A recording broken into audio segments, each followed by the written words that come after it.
Hello guys, welcome back to another video. In this video we're going to be going over proper nutrition and how diet can affect your workout routine, regimen. We'll be looking over a video with Mike Israel and a guest that he had on a podcast and explaining how diet and high protein intake is very important and critical in getting the most out of your potential in bodybuilding and whatever sport or athletic activity you want to participate in. So without further ado, let's get into the video.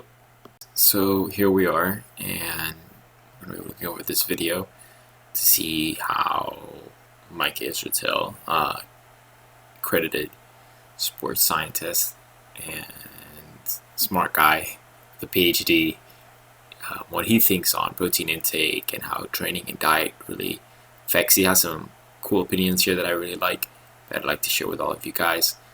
I recommend you guys go watch him. He's on YouTube too, and he'll give us a good idea on what we need to do for our training. So, and diet, mainly diet in this case. So let's go and see what he's got to say. The most important factor, other than time spent in the gym, about how jacked and lean you're going to get is genetics. And it is a hugely important factor. And so you have to understand that your goals have to be referenced to what your genetic likelihood of achieving them are. The only way you'll find that out is if you work at it for a while and see what happens. Yeah, a lot of genetics. Like, I don't want to bring anyone down in this, but what he's saying here is plays a role. Like, if you want to be a world-class athlete at something, you have to have some sort of genetic aptitude for it, since there's many other people who are trying it. And if you don't have some sort of genetic aptitude for it, you're never going to become world-class at something. So consistency and hard work and training are very important and necessary for anyone. Even if you have the best genetics, someone who has relatively good genetics can still beat you if they train and you don't. But to be top class, world class at something, you have to be training pretty consistently and have good genetics too. So genetics plays a role in a lot of people. We see online these top 1% guys, and it's just not reality. But some people work at resistance training for 3 years. They'll accrue 5 pounds of muscle, burn 3 pounds of fat, and they'll be like, this next year, I want to gain 10 pounds of muscle. And you go, whoa, that's not how hyperbolic curves and asymptotic curves work. You got it backwards.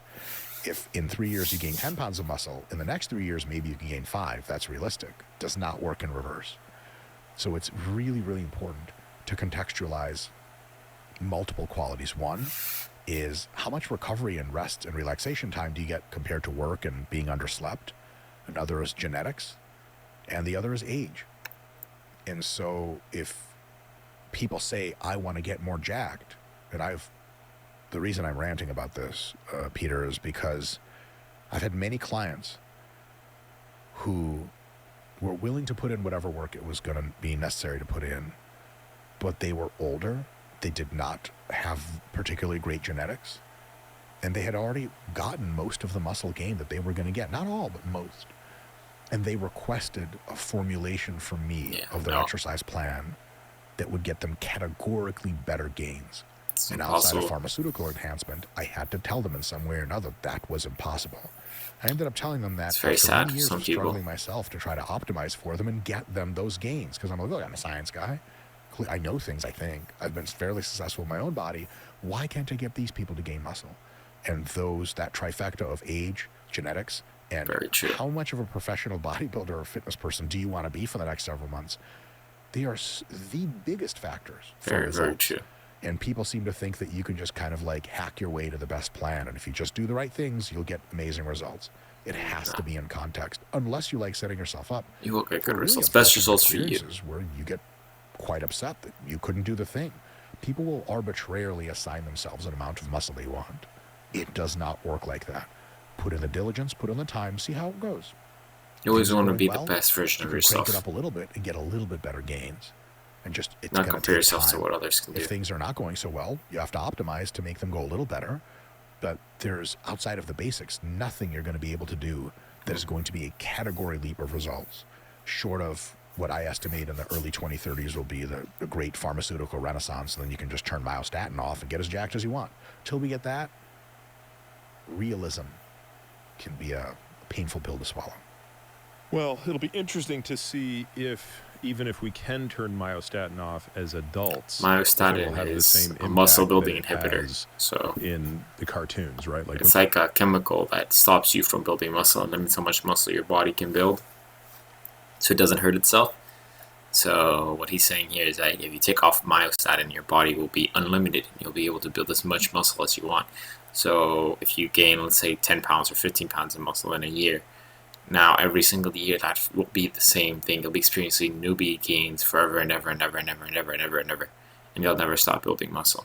That's what happens if you take myostatin off, which is honestly lead to, there's some kids with genetic issues that I've seen, like genetic mutations, that they have myostatin inhibitors, so they produce a lot less myostatin than regular people. They're super ripped and shit, and they barely train because their body's just, any sort of stimulus, it goes crazy for it, and eventually you'll just get so big, like it's too much. Also, you have myostatin, you have it for a reason, but we'll see. Maybe one day we will be able to eliminate myostatin. when we look at the animals that have myostatin knockouts, which are just some of the most enjoyable things to look at. Truthfully, it's like, you know, it's pleasant. Our favorite things in med school, we're looking at the myostatin knockout chickens and cows. Yes. But it's not just clear really if you buff took cows and chickens. A mature adult and inhibited myostatin if you would get the same benefits.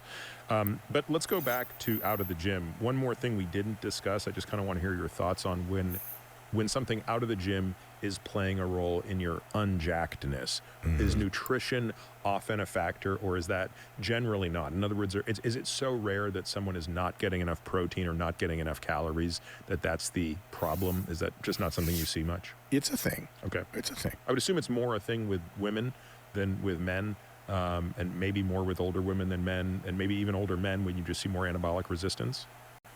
All of Sorry those guys, I had to cut out an ad. It's not difficult to align your nutrition well. Eat mostly healthy foods. Some junk here and there is totally fine. Getting in enough protein, if you want to be real serious about optimizing your muscle gains, something like 1 gram per pound of protein per day. So if you weigh 150 pounds, 150 grams of relatively high quality protein. If it's difficult for you to meet those goals, Amazon sells your bars already, don't they? I don't know. I don't think they're on Amazon yet, but they my will. wife If got not, them somehow. they are soon. Yeah. So get you a couple boxes of David bars and put them between meals, and that kind of takes care of protein. The other thing is muscle size is philosophically concordant with being bigger. I know that sounds crazy, but muscle's made of stuff. So when someone wants to be 165 pounds jacked at 150 pounds, it's curious how they think that's ever going to happen.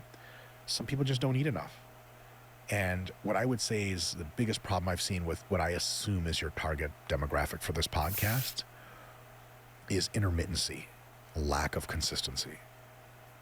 I've had so many clients in the professional realm. Intermittency just means you don't stay consistent. Practicing doctors, lawyers, so on and so forth. Tell me, hey, listen, last couple days, every 3 or 4 hours, I've been getting in high protein meals. I've been getting good sleep. Dope.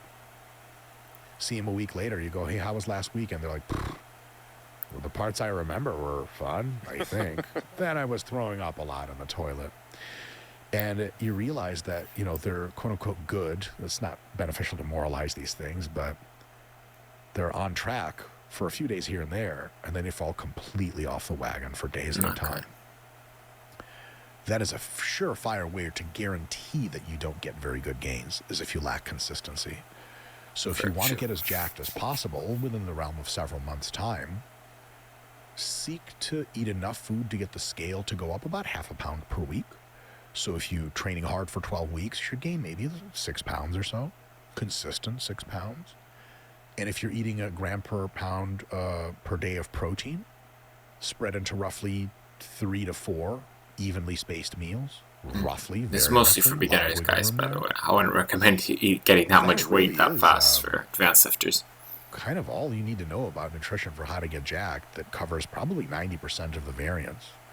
So I'll tell you this, if beginners you build more muscle. me a scenario where you were training for 12 weeks, you gained 7 pounds, almost every day you had 1 gram per pound per protein, almost every day it was 3 or 4 meals. and you're like, look, I know it's my nutrition that's the problem, I'd be like, it's probably not. It's probably something else. That great thing about what we talked about earlier with Dorian Yates and how he could do so few sets and get so many results is that 80-20 type of rule applies to almost everything else in the human body, including nutrition. So if you're getting enough protein regularly and you're getting enough calories to gain body weight, if you don't get really the muscle gains that you were expecting, there aren't a lot of knobs and levers for us to pull that are going to get these enormous results. Right? That's kind of the situation for nutrition, but consistency is, I cannot say enough things about. Because you ask people, hey, how's your diet? Especially if you're a personal trainer or diet coach. There's this kind of halo effect situation where they want to be seen as a good person and diligent and worthy of your time. So, well, yeah, you know, like breakfast, I'll have egg whites, and for lunch, I'll have a chicken sandwich, and for dinner, it's usually a piece of fish, and then I have a protein shake and go to sleep. Shut up, Bob. That's one day a week, you lying asshole. And he's like, no, damn it, you got me. Okay, that was Tuesday. But Wednesday, I don't think I ate anything until we closed that one business deal, and I got really drunk with their CMO. It was a great time. I think we had chicken fingers, but honestly, I can't remember. Inconsistency, especially when you're older. Yeah, it's not especially good. when you have lots of consistency is key, guys. Endeavors. Consistency beats intensity. Inconsistency is something that professional bodybuilders cannot afford. You for sure cannot afford it. Now, if you do everything right 5 or 6 days of the week and one day is kind of meh, you'll do great. But if the good days are outnumbered by the, I sure hope my trainer doesn't find out about these days, you're not doing due diligence. Very true. Check out this guy. For the most part, I completely agree on what he said, where if you have more days that are bad than days that are good in general, it won't be playing large effect to benefit you. Well, that's the end of the video, guys, so I'll catch you guys in the next one. Bye bye.